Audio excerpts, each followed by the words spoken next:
Bem-vindos ao meu canal. Aqui é o canal Tic Tic Nervoso, galera. Um canal de colecionismo e principalmente de quadrinhos, que é o que eu mais coleciono, né? E o foco do canal sempre será mostrar as dificuldades que um colecionador tem, né, para colecionar no Brasil. Eu comecei a colecionar na década de 90, então eu vou focar bastante sobre as dificuldades da época em que eu morava numa cidade do interior do Rio Grande do Sul. E era bem complicado, galera. Imaginem colecionar quadrinhos em uma cidade que não tem banca de quadrinhos e no qual você é estudante. Eu comecei a colecionar com 9 anos de idade, então era bem complicado. Fora, claro, vamos sempre falar sobre lançamentos, sobre quadrinhos nostálgicos sobre quadrinhos nostálgicos aí desculpem que não tem roteiro, galera, só é diretão. Desculpem a qualidade do canal, afinal de contas eu estou começando. Se vocês se inscreverem, compartilharem o vídeo e o canal começar a bombar, as coisas, lógico, vão melhorando, a gente vai investindo. Mas vamos lá. O primeiro vídeo do canal aqui, eu até agradeço aí a presença de vocês aí que acompanharem, é falar sobre os primeiros contatos com quadrinhos que eu tive. Tá? A minha experiência de infância e tudo mais, né, que envolve aí o incentivo ao colecionismo. Então vamos lá. Meu primeirão contato mesmo, assim, a primeira vez que eu vi quadrinhos, eu tinha 5 anos de idade, foi em 1990. Eu estava brincando em casa e encontrei uma caixa de papelão embaixo da cama. Essa caixa de papelão, galera, eu abri e encontrei um tesouro. Eu encontrei a coleção de Tex e Fantasma do meu pai. Eu comecei a folhear aquilo, eu achei os desenhos incríveis. E aí, o que eu fiz? Eu peguei minha tesourinha e recortei as figurinhas para brincar. É, exatamente. Afinal, 5 anos de idade, né, galera? Mas foi o primeiro contato. O segundo contato veio da seguinte forma. Galera, em cidade do interior, ele é uma coisa assim que todo mundo se conhece, quando alguém se muda e tal, todo mundo acaba sabendo. Era assim antigamente, né? Hoje já não é tanto, mas antigamente era assim. E um primo do meu pai se mudou para a mesma cidade e ele tinha um filho. Esse primo do meu pai, ele era mais bem sucedido financeiramente, então ele tinha acesso a mais coisas. E uma das coisas que ele tinha acesso era isso aqui, ó, que hoje eu tenho, mas na época era muito difícil. Isso aqui, galera. O cara tinha simplesmente o VHS de Akira. Que para quem não conhece o VHS do Akira, esse é o originalzão, eu tenho ele aqui, né? Versão dublada. Ó como é que ele é, ó. O Akira. Tá, galera, eu tenho ele. Desculpem aqui, tô fazendo tudo com um braço só. Mas a gente assistiu isso aqui com... A gente assistiu isso aqui com 6 anos de idade, né? Na época, e a gente ficou impactado, sabe? Foram... eu tinha 2 primos que passavam as férias na minha avó, né, na mesma cidade, então eu passava uns dias na minha avó também, nas férias, para acompanhar os meus primos e um tio meu, que tinha apenas 9 anos de idade, 9 anos a mais, né, de idade do que nós. Então ele acompanhava a gente, né, nas brincadeiras e em tudo ainda. E aí a gente ficou impactado e ele foi lá e comprou o primeiro número da Globo de Akira. E eu tive contato com o primeiro número da Globo. Foi a primeira vez que eu vi um gibi mais luxuoso, assim, entre aspas, né? Comparado a hoje, não seria, mas eu achei aquilo incrível. E foi a primeira vez que eu senti o marketing dos quadrinhos, porque quando tu assiste este anime aqui, né, no VHS, a primeira coisa que aparece nele ali antes do filme é justamente a propaganda desse quadrinho. Interessante, né? Divulgação direta, né? Mas no caso, aí foi um dos primeiros contatos que eu tive, certo? Até vou mostrar para vocês. Hoje em dia a gente busca o que não pôde ter, né? Hoje em dia eu tenho a coleção completa do Akira, né? Coleção completinha, ó. E é uma coisa, uma obra de arte assim fenomenal, galera. O troço é absurdo. O traço disso aqui não tem cabimento. O cara é muito bom. Eu só fui encontrar um traço semelhante muitos anos depois, assim, com a qualidade semelhante, né? Muitos anos depois, que é aquele lá, ó, Eden. Eu recomendo muito. São mangás assim, olha isso aqui. Né? E né, por que é tão incrível o anime? Porque pra época, assim, a gente não esperava um troço tão caprichado assim e próximo do que é o quadrinho, né? Sempre as animações elas eram simplificadas, né?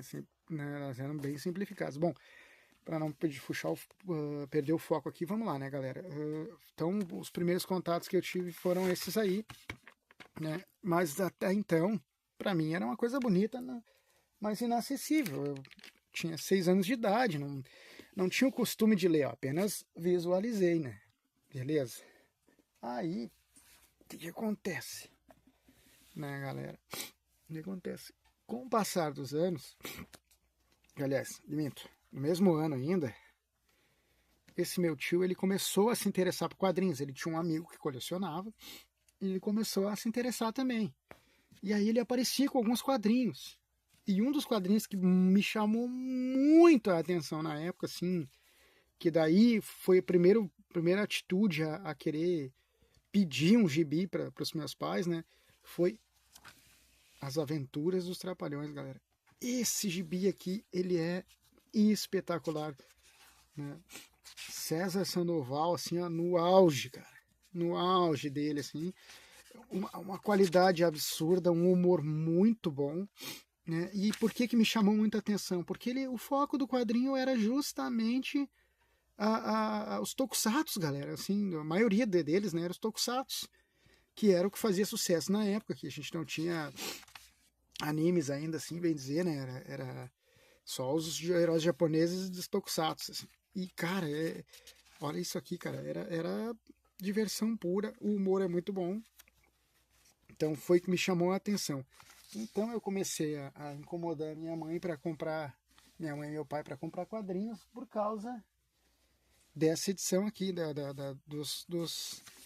Aventuras dos Trapalhões, né? E eu gostava dessa aqui, desse título, As Aventuras dos Trapalhões, sabe? Tinha a revista dos Trapalhões também, mas não me chamava muita atenção. Eu gostava de sátiras, né? Tá. E aí quando que todo mundo só que comprava um que outro, né, galera? Era um quadrinho ali, outro lá, era difícil, né? Um quadrinho do Chaves, por exemplo, um quadrinho desse aqui. Eu tive na época o quadrinho da sátira do Indiana Jones, né? Eu me lembro disso, que eu achei incrível na época.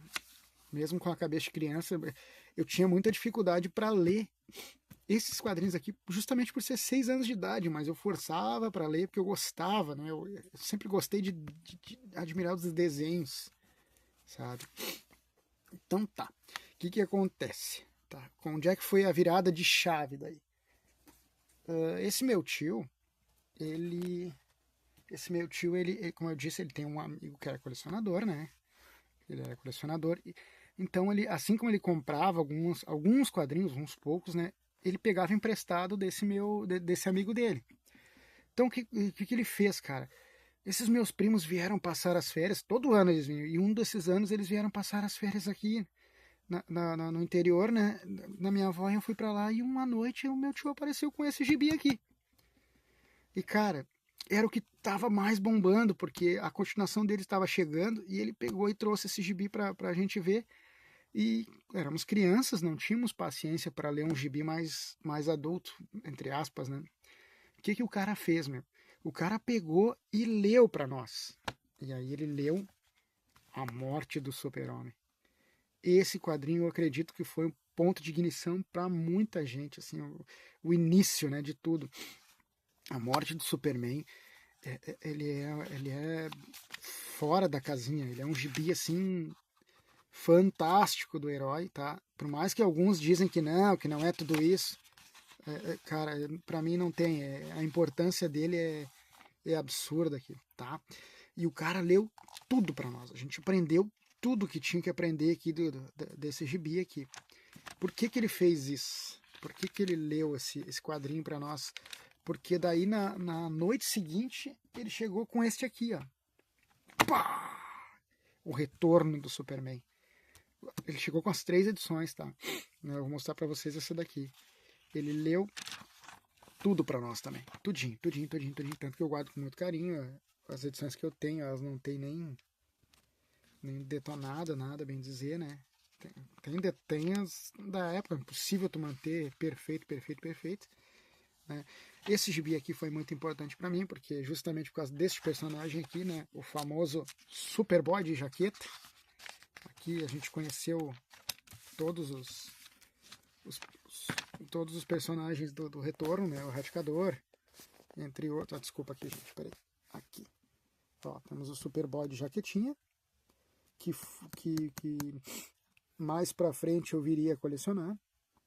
Temos o Erradicador, o Aço, né, o Super Cyborg, que era assustador e encucava a gente, né, de qual que seria. Então ele leu todo o Retorno do Superman. Isso foi espetacular. E aí, mas não era esse aqui que ia sair ainda, galera. Porque daí na semana seguinte, aí ele chegou com isso aqui, ó. Isso aqui é espetacular. Que revista bem linda, cara. Aqui é a Revanche. Aqui nós temos uma edição, ó, tamanho americano. Foi o primeiro contato que eu tive com a edição tamanho americano e ainda foi com essa capa aqui de metal. Ela realmente é metal, ela é metalizada, ela não é papel, né? E aí que a gente pôde ver o que é uma qualidade de quadrinho no seu tamanho onde foi planejado, né? Olha isso aqui, galera. Os desenhos são espetaculares aqui nisso aqui. Deixa eu abrir aqui. Ó, tá meio reflexo, né? Mas aqui dá pra ver bem, ó, Apocalipse ali e tal. Então, esse foi vamos dizer assim, o segundo contato, mas até então eu não tinha um pouco de noção do que era. Tá? O terceiro contato, galera, assim, de inicial com os quadrinhos, foi justamente quando ele trouxe para nós vermos, né, conhecermos a primeira edição do Spawn. O Spawn era novidade na década de 90, estava chegando lá, né, e eu olhei aquilo e vi que, isso aqui tá mudando, tá sendo incrível, porque era o boom dos quadrinhos, galera, não tem. Hoje nós temos opções, né, de quadrinhos, mas na época era o boom dos quadrinhos, tudo era novidade, né? Hoje em dia ninguém falava. Claro, a gente sabia quem eram os escritores e desenhistas, mas assim, quem colecionava, né? Mas ninguém falava sobre isso assim abertamente, era o que ia acontecer na história do quadrinho. O pessoal aproveitava a história, né? Bom, então como é que eu me tornei um colecionador? Eu fui na casa de um amigo meu e nós estávamos brincando lá e tal, e a mãe dele chamou ele e pediu para ele organizar o quarto dele. E uma das coisas que tinha no quarto dele, ela disse que ia doar, era uma galera, os amigos eram vários, né? Que ela iria doar, era uma caixa de papelão lotada de Turma da Mônica. Lógico, né? Turma da Mônica. E eu olhei a quantidade de quadrinhos dentro daquela caixa e achei incrível. Mas olha quantos ele tem, né? E aí, só que ele não queria mais colecionar Turma da Mônica, né? Ele queria parar. E aí a mãe dele decidiu doar e ela escolheu um de nós um da turma ali, né? Da galera que todo mundo queria, né? Para doar aquela caixa. E eu fui o felizardo? Não fui. Foi um outro amigo meu que ganhou, né? O meu amigo do interior lá, ele ganhou essa caixa e levou para casa. E aí tá. Passou uma semana e tal, e a gente tinha a gente fazia muito carrinho de rolimã, brincava na rua, sabe? Brincava na rua lá e eram muitos carrinhos, eram mais a gente chegou a bater um recorde de 26 carrinhos numa lomba. Era muito louco. E esse meu tio, né, que estava sempre envolvido nas brincadeiras, ele era o meu projetista, ele projetava os carrinhos. E esse meu amigo, ele ofereceu essa coleção de quadrinhos para que meu tio fizesse um carrinho para ele, e meu tio fez, e eu pude ter contato com esses quadrinhos também, né, na época. E ali quando eu li os quadrinhos da Turma da Mônica, ali eu disse, não, eu tenho que colecionar. Ali eu decidi. Só que eu não queria colecionar o que todo mundo tinha, eu queria colecionar coisas diferentes. Então eu fui para as bancas, comecei a procurar. E aí, como eu vi ali do Turma da Mônica, criança, né, gente? Eu foquei em procurar algo semelhante. Então eu comecei com 9 anos de idade a colecionar ceninha. E, e sempre indo lá, a ceninha era quinzenal, eu ia nas bancas e comprava o ceninha. Comprava o ceninha. Do ceninha, né, o que aconteceu? Do ceninha, esse amigo do meu tio que colecionava, ele começou a se livrar um pouco dos quadrinhos dele, a vender. E eu adquiri tudo o que eu pude de quadrinhos dele. Adquiri toda a saga da Morte, né? A Morte, o Retorno e a Revanche. Morte, o Retorno e a Revanche aqui, né?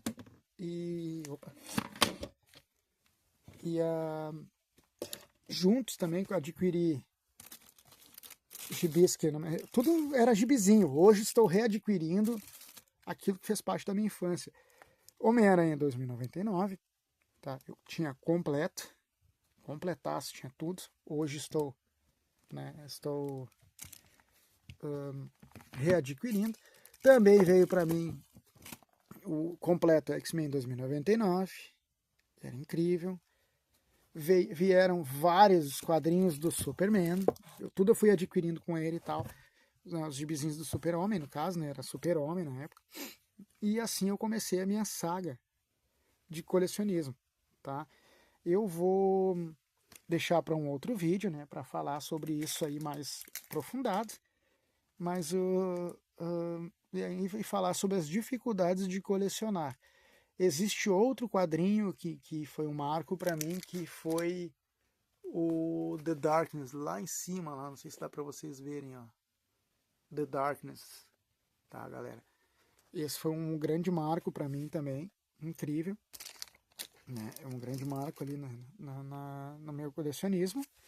Mas eu vou me aprofundar num próximo vídeo, tá? Se vocês gostarem desse assunto aí, comentem, né? Compartilhem, me ajudem aí que eu estou começando. A qualidade, claro, que vai melhorar com o passar do tempo, né? Nós vamos entrar com mais detalhes nesses quadrinhos tudo, vamos conversar sobre eles e sobre a dificuldade de colecionar quadrinhos na década de 90 em uma cidade pequena sem bancas de gibi, né, galera? Que não era fácil.